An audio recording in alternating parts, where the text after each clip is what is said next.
জুলাই গণহত্যার বিচার, আওয়ামী লীগ নিষিদ্ধকরণ, শহীদ ও আহতদের পূর্ণাঙ্গ তালিকা প্রকাশ এবং তাদের ক্ষতিপূরণ ও পুনর্বাসনের দাবি বাস্তবায়নে বিভিন্ন মতাদর্শের সামাজিক ও রাজনৈতিক সংগঠনের ঐক্যবদ্ধ প্ল্যাটফর্ম ঘোষণা হবে আজ।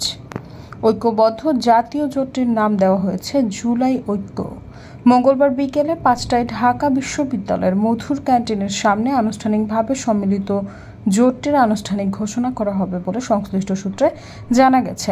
ইতোমধ্যে ইনকিলাব মঞ্চ, July revolutionary journalist alliance, July revolutionary alliance, Raktim July private university student alliance of Bangladesh সহ বেশ কিছু সামাজিক ও রাজনৈতিক সংগঠন তাদের ফেসবুক পেজে বিষয়টি জানিয়েছে।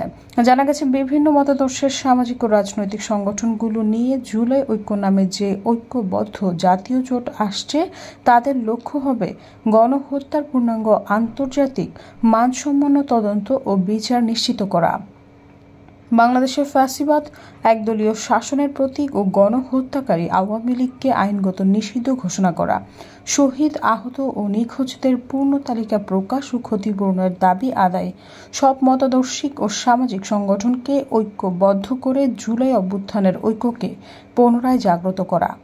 সৈয়দা ফারিয়া, সমযোগ।